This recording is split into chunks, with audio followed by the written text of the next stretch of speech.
ABP અસ્મિતાના કાર્યક્રમ હું તો બોલીશમાં અહેવાલ પ્રસારિત થયો હતો, જેની અસર અમદાવાદમાં જોવા મળી। કઠવાડાના મધુમાલતી આવાસ યોજનામાં ધારાસભ્ય પહોંચ્યા। મધુમાલતી સરકારી આવાસમાં કમર સુધી પાણી ભરાયા હતા। અહીં અંદાજે 3000 લોકો રહે છે। દરેક બ્લોકનો ગ્રાઉન્ડ ફ્લોર પાણીમાં ડૂબેલો। ગ્રાઉન્ડ ફ્લોરના મકાનોમાં 3-3 ફૂટ સુધી પાણી ભરાયેલા। નાના બાળકો તો ઘરની બહાર જ ન નીકળી શકે તેવી સ્થિતિ। આજે દસક્રોઈના ધારાસભ્ય બાબુ જમનાભાઈ પટેલ, નિકોલના કાઉન્સિલર અને વોટર કમિટી ચેરમેને સ્થળ મુલાકાત લીધી। 1 વર્ષમાં પાણી નિકાલની કાયમી વ્યવસ્થા કરી આપવાની ખાતરી આપવામાં આવી છે।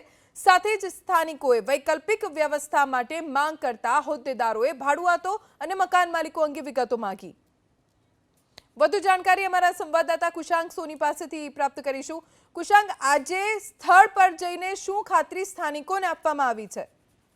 જો અમદાવાદ શહેરમાં છેલ્લા 2 દિવસથી વરસાદ બંધ છે, પણ મધુમાલતી આવાસ યોજના છે ત્યાં આગળ હજી પણ અઢી ફૂટ પાણી ભરાયેલા છે। ગઈકાલે એબીપી અસ્મિતાએ જે અહેવાલ દર્શાવ્યો હતો હું તો બોલીશમાં, તે બાદ આજે દસક્રોઈના ધારાસભ્ય બાબુભાઈ જમનાભાઈ પટેલ, નિકોલના 2 કાઉન્સિલરો અને વોટર કમિટીના ચેરમેન દિલીપ બગડિયા ત્યાં પહોંચ્યા હતા। સ્થાનિકો સાથે તેમણે વાતચીત કરી છે, ચર્ચા કરી છે અને બાહેધરી આપવામાં આવી છે કે આગામી ચોમાસામાં આ પ્રકારની સ્થિતિનો સામનો નહીં કરવો પડે।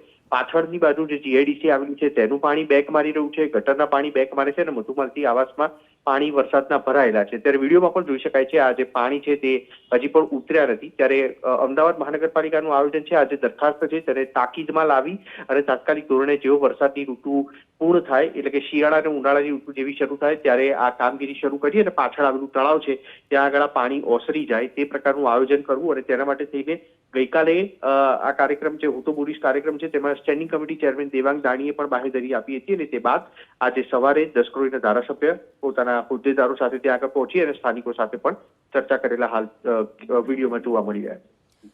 આભાર કુશાંક જાણકારી આપવા માટે।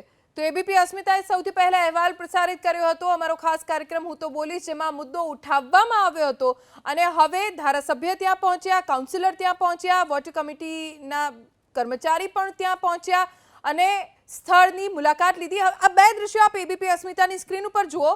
આ વિસ્તારમાં વગર વરસાદે ટ્રેક્ટર લઈને નીકળવું પડે એવી સ્થિતિ છે। અહીંયાથી આવવું જવું હોય તો બસ આ એક રસ્તો, અને એ રસ્તા ઉપર પણ ઘૂંટણસમા પાણી। અહીંયાથી લોકો પસાર થાય તો થાય કેવી રીતે, સૌથી મોટી સમસ્યા।